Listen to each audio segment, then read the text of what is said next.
संग्राम भूमि विराज रघुपति अतुबल कौशल धनी। श्रम बिंदु मुख राजीव लोचन अरुण तन सोनित कनी। भुज जुगल फेरत सर सरासन भालू कबि चहुदिसि बने।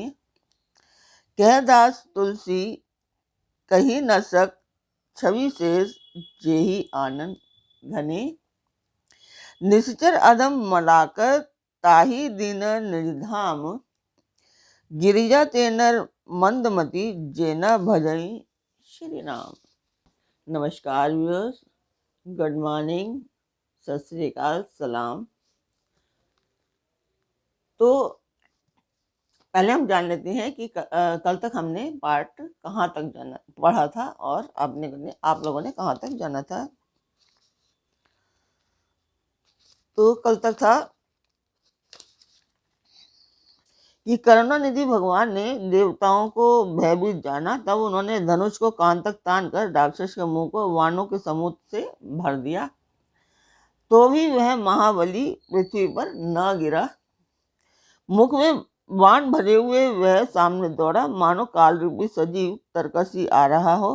तब प्रभु ने क्रोध करके तीक्ष्ण बाण लिया और उसके सिर को धड़ से अलग कर दिया। वह सिर रावण के आगे जाके गिरा। उसे देखकर रावण ऐसा व्याकुल हुआ जैसे मणि के छूट जाने पर सर्प कुंभकर्ण का प्रचंड धड़ दौड़ा, जिससे पृथ्वी धसी जाती थी। तब प्रभु ने काट कर उसके 2 टुकड़े कर दिए। वानर भालू और निशाचरों को अपने नीचे दबाते हुए वे दोनों टुकड़े पृथ्वी पर ऐसे पड़े जैसे आकाश से 2 पहाड़ गिरे हों। उसका तेज प्रभु श्री रामचंद्र जी के मुख में समा गया। यह देखकर देवता और मुनि सभी ने आश्चर्य किया। देवता नगाड़े बजाते, हर्षित होते और स्तुति करते हुए बहुत से फूल बरसा रहे हैं। विनती करके सब देवता चले गए। उसी समय देव श्री ऋषि नारद आए। आकाश के ऊपर से उन्होंने श्री हरि के सुंदर वीर रस युक्त गुण समूह का गान किया, जो प्रभु के मन को बहुत ही भाया। मुनि यह कहकर चले गए कि अब दुष्ट रावण को शीघ्र मारिए। श्री रामचंद्र जी रणभूमि में आकर सुशोभित हुए। तो कल तक पाठ हमने यहाँ तक जाना था कि कुंभकर्ण मर जाता है, कुंभकर्ण को श्री रामचंद्र जी मार देते हैं। तो कहें श्री रामचंद्र जी की जय, सियापति रामचंद्र जी की जय। तो अब हम जान लेते हैं कि मैं ये पाठ क्यों कर रही हूँ। पाठ एक शुभ कार्य के लिए कर रही हूँ, मंदिर के लिए है। तो इसमें मैं आप लोगों का सहयोग चाहती हूँ कि आप लोग सब्सक्राइब करें, लाइक करें और शेयर करें, ताकि मैंने ये जो प्रण लिया है इसको मैं पूर्ण कर पाऊँ। तो आप लोग सहयोग कीजिए, मेरे पाठ को बहुत ज़्यादा प्यार दीजिए। और मैं उस मंदिर की वीडियो डाल देती हूँ, आप लोग देखिए और मुझे बताएं कि आपको मेरा पाठ कैसा लगता है और क्या कमी है, क्या अच्छाइयाँ हैं। कमियाँ होंगी तो कमियाँ भी बताइए, जो मैं इसको दूर करने का भरसक प्रयास करूँगी।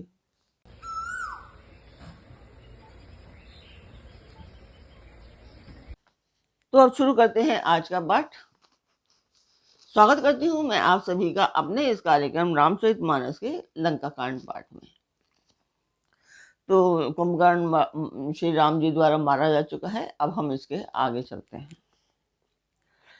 संग्राम भूमि विराज रघुपति अतुल बल कौशल धनी। श्रम बिंदु मुख राजीव लोचन अरुण तन सोनित कनी।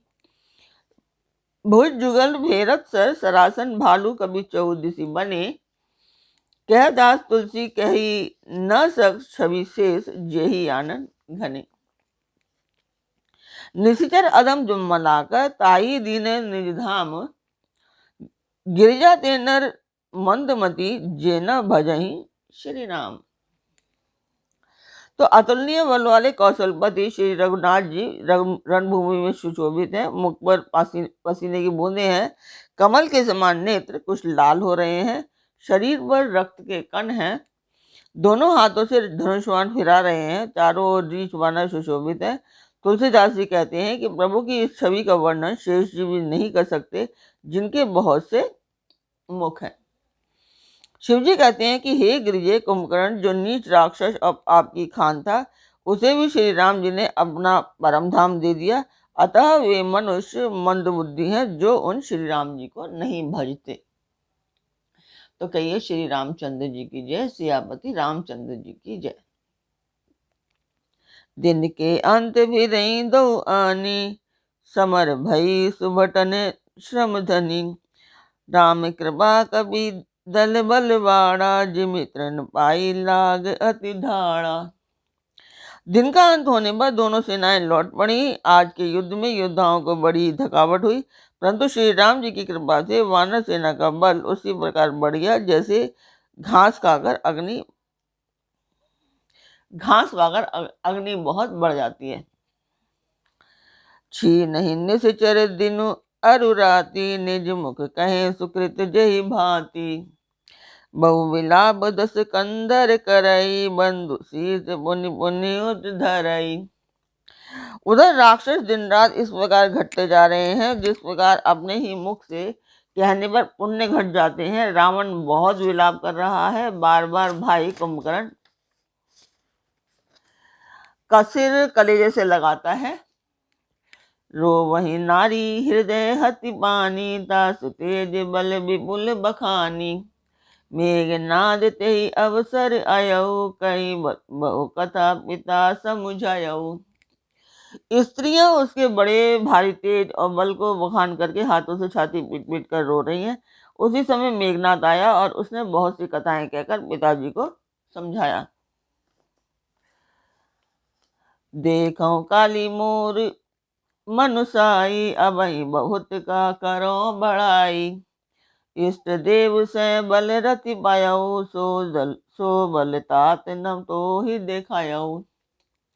और कहा कल मेरा पुरुषार्थ देखिएगा, अभी बहुत बढ़ाई क्या करूं। हे तात, मैंने अपने इष्ट देव से जो बल और रथ पाया था वह बल और रथ अब तक आपको नहीं दिखलाया था। एहि विधि जलपति भयऊ विहाना, चहु द्वार लागे कपि नाना। इत कवि भालू काल समवीरा, उत रजनीचर अति रणधीरा। इस प्रकार डींग मारते हुए सवेरा हो गया। लंका के चारों दरवाजों पर बहुत से वानर आ डटे। इधर काल के समान और वीर वानर भालू हैं और उधर अत्यंत रणधीर राक्षस। लरहि सुभट निज निज जय हेतु, वरन न जाई समर खग केतु। दोनों ओर के योद्धा अपनी अपनी जय के लिए लड़ रहे हैं। हे गरुड़, उनके युद्ध का वर्णन नहीं किया जा सकता। मेघनाद माया में रथ चढ़ी गयो आकाश, गंजयो अट्ठास करी भई कभी कट गई त्रास। मेघनाद उस मायामय रथ पर चढ़कर आकाश में चला गया और अट्ठास करके गरजा, जिससे वानरों की सेना में भय छा गया। शक्ति शूल तरवार कृपाना, अस्त्र शस्त्र कुल सायुध नाना। डारई बरस परिक पाषाणा, लायो विष्टि करे बहुबाना।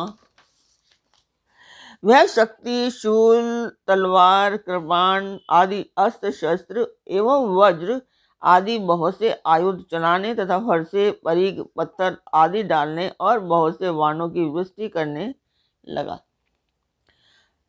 दस दिशि रहे बाण नभ भाई, मानव मगा मेघ छरी लाई। धरु धरु मारू सुने धुनि काना, जो मारे ते कोई न जाना। आकाश में दसों दिशाओं में बाण छा गए, मानो मघा नक्षत्र के बादलों ने छड़ी लगा दी हो। पकड़ो पकड़ो मारो ये शब्द कानों से सुनाई पड़ते हैं, पर जो मार रहा है उसे कोई नहीं जान पाता। गही गिरी तरु आकाश कबि धावहीं, देखहीं तेई ना दुखित फिर आवहीं। अब घट घाट बाट गिरी कंदर, माया बल की नेवसी सर पंजर। पर्वत और वृक्षों को लेकर वानर आकाश में दौड़कर आते हैं पर उसे देख नहीं पाते, इससे दुखी होकर लौट जाते हैं। मेघनाद ने माया के बल से अटपटी घाटियों, रास्तों और पर्वत कंदराओं को वाणों के पिंजरे बना दिए, मतलब वाणों से छा दिया। जाहि कहाँ व्याकुल भय बंदर, सुरपति बंदी परे जनु बंदर। मारुत सुध अंगद नल नीला, कीन्हे सी विकल सकल बलशीला। अब कहाँ जाएं यह सोचकर रास्ता न पाकर वानर व्याकुल हो गए। वानरों मानो पर्वत इंद्र की कैद में पड़े हो। मेघनाद ने मारुति, हनुमान, अंगद, नल और नील आदि सभी बलवानों को व्याकुल कर दिया। पुनि लक्ष्मण सुग्रीव विभीषण, सरनि मारी कीन्हे सी जर जर तन। पुनि रघुपति से जूझे लागा, सर छड़ाई होई लागहि नागा।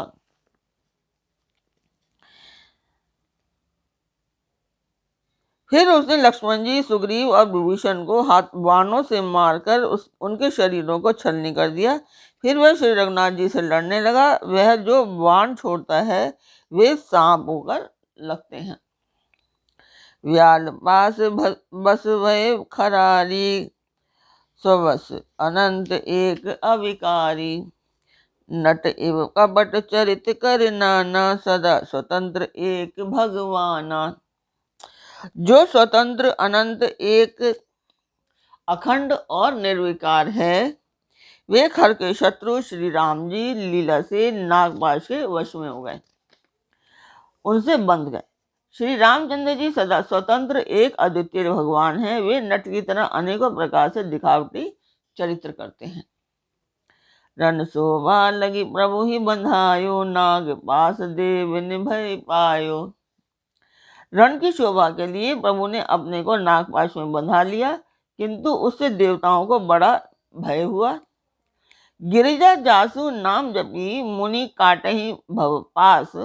सो की बंद तर आवई, व्यापक विश्व निवास। शिव जी कहते हैं कि हे गिरिजे, जिनका नाम जप कर मुनि भव जन्म मृत्यु की फांसी को काट डालते हैं, वे सर्वव्यापक और विश्व निवास यानी कि विश्व का आधार प्रभु कहीं बंधन में आ सकते हैं। चरित राम के सगुन भवानी, तर्क न जाहि बुद्धि बल बानी। अस विचारि जय तगे विरागी, राम ही भजई तर्क सब त्यागी।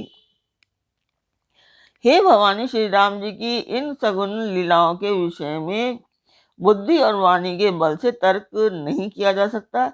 ऐसा विचार का जो तत्व ज्ञानी और विरक्त पुरुष हैं, वे सब तर्क शंका छोड़कर श्री राम जी का भजन ही करते हैं। व्याकुल कट को कीने घन नादा, पुनि भा प्रगट कई दुर्वादा। जामवंत के खल रउठाड़ा, सुन कर ताहि क्रोध अति बाड़ा। मेघनाथ ने सेना को व्याकुल कर दिया। फिर वह प्रकट हो गया और दुर्वचन कहने लगा। इस पर जामवान ने कहा, अरे दुष्ट, खड़ा रह। यह सुनकर उसे बड़ा क्रोध बढ़ा। बूढ़ जानी सट छाड़े तो ही, लागे सी अधम पचारे मोही। अस कहीं तरल त्रिशूल चलायो, जामवंत कर गही सोई धायो। अरे मूर्ख, मैंने बूढ़ा जानकर तुझको छोड़ दिया था। अरे अधम, अब तू मुझी को ललकारने लगा है। ऐसा कहकर उसने चमकता हुआ त्रिशूल चलाया। जामवान उसी त्रिशूल को हाथ से पकड़कर दौड़ा। तो आज का पार्ट यहीं पे पूर्ण करती हूँ, और आप मेरा चैनल अवश्य सब्सक्राइब करें, लाइक करें और शेयर करें। यही मैं आपका सहयोग चाहती हूँ। और तो फिर कल मिलते हैं एक नई उमंग, एक नई तरंग के साथ। तब तक के लिए नमस्कार।